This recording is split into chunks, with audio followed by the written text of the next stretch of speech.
আসসালামু আলাইকুম রহমতুল্লাহ। কেমন আছেন প্রিয় দর্শক? আশা করি সকলেই ভালো আছেন। আপনাদের একটা খবর বলে দিই, আপনারা অনেকে দেখেছেন, কাউরা অজানা নয়। দুর্গাপুরে কিছু গরু ব্যবসায়ী, মুসলিম গরু ব্যবসায়ী, তারা গাড়ি করে গরু নিয়ে যাচ্ছিল। তাদের কাছে কাগজ, যে হাট থেকে গরু কিনেছে সেই হাটের কাগজও আছে তাদের কাছে। গরু নিয়ে যাচ্ছিল, আর কিছু গোবরখোর, মুতখোর, সমাজবিরোধী, দেশের শত্রু, মানবতার শত্রু সেই মুসলিম ব্যক্তিদের ধরে মারধর করে এবং তাদেরকে বসিয়ে রাখে লোকজনের সামনে। বাপের বয়সী লোককে কান ধরে উঠবোস খাওয়ায়, তাদের ঘরে উঠবোস করায় এই গোবরখোর, মুতখোর। আচ্ছা ভাই, এটা তো পশ্চিমবঙ্গ, এটা গুজরাটও নয়, উত্তরপ্রদেশ নয়। এখানে কেন এরকম হচ্ছে? এখানে তো কোনো বিজেপি ক্ষমতায় নেই, এরকম কেন হচ্ছে? বারবার হচ্ছে কেন? কেন হচ্ছে? দু একটা মালকে থানায় নিয়ে যে পিটিয়ে শুটিয়ে বার করে দিলে তো, ভালো মতো শাস্তি দিলে তো ব্যাস সব বন্ধ হয়ে যাবে। সে যেই করুক, যেই ধর্মেরই লোক করুক, দু একজনকে ভালো করে শাস্তি দিলে তো সব বন্ধ হয়ে যাবে। করছে না কেন? এরও কারণ আছে।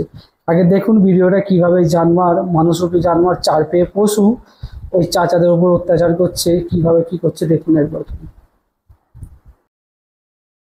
দেখুন কিভাবে অত্যাচার করছে চাচার উপরে, বয়স্ক ব্যক্তির উপরে।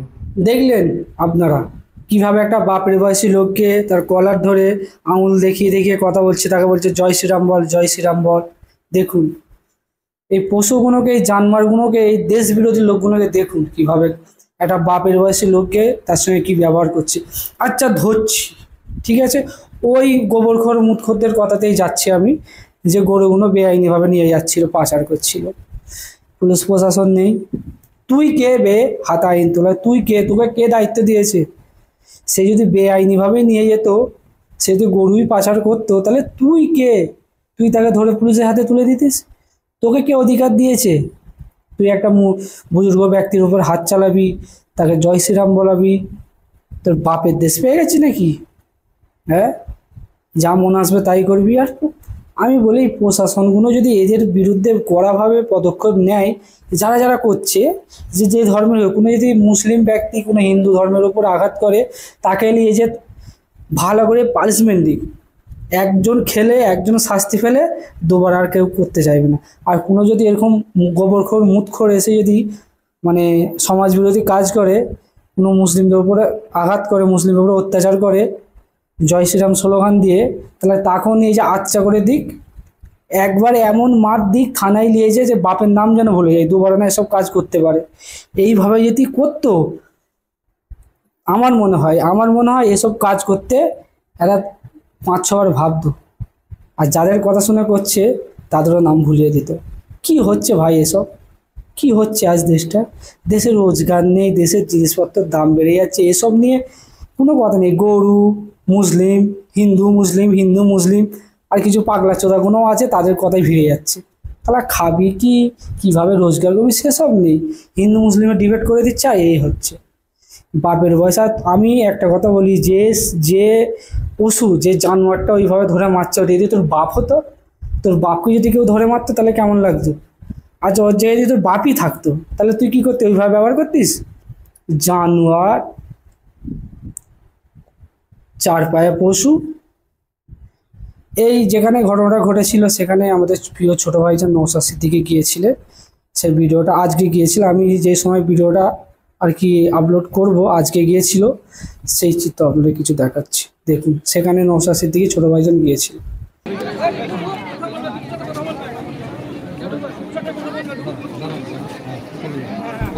আপনারা দেখলেন ছোট ভাইজান ওখানে গিয়েছে, ওখানে গিয়ে যাদের উপর অত্যাচার হয়েছে তার সঙ্গে কথাবার্তা বলছে, কাগজপত্র দেখছে, যেসব এফআইআর করেছেন সেসব কাগজগুলো দেখছেন, আপনারা দেখলেন। কিন্তু যেখানে অত্যাচার সেখানেই ছোট ভাইজান ছুটে যায়, আর কেউ যায় না, ছোট ভাইজান সেখানে যায়। এবার মুসলমান, তোমরা চোখটা খোলো না, চোখটা খোলো। কতদিন আর ঘুমিয়ে থাকবে? কতদিন দালালি করবে? নিজেদের জন্য একটা কিছু করো, নিজেদের একটা দল তৈরি করো। কতদিন আর হারাম খাবে? কতদিন আর মুনাফিকি করবে? এবার জাগো না। তোমাদের জন্যই, তোমার কিছু বেঈমান, কিছু মুনাফিক, কিছু দালাল মুসলমানের জন্য এসব নিরীহ লোক মার খাচ্ছে। বলে বিজেপি মুক্ত হয়ে যাবে, পশ্চিমবাংলার বিজেপি মুক্ত হয়ে যাবে।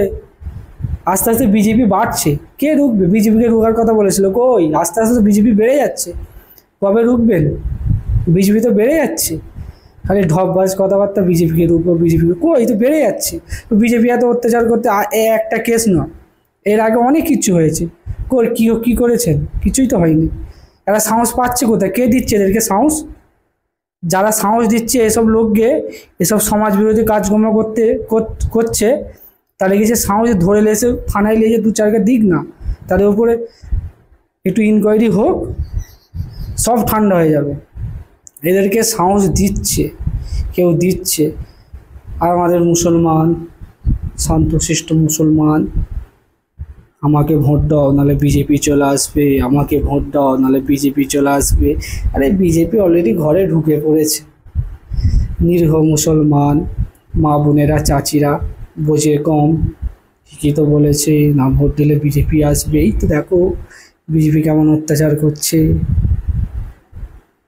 সমাজ পরিবর্তন করো, সমাজ পরিবর্তন হলে এসব ভূতগুলো সমাজ থেকে আপনি উড়ে চলে যাবে। যেসব ভূতগুলো আজ অত্যাচার করছে মুসলমানের উপরে, সব উড়ে চলে যাবে। সব জানমারগুলো, চার পেয়ে বসেগুলো সব ইঁদুরের গর্তে ঢুকে যাবে। একবার সমাজ পরিবর্তন করে দেখো।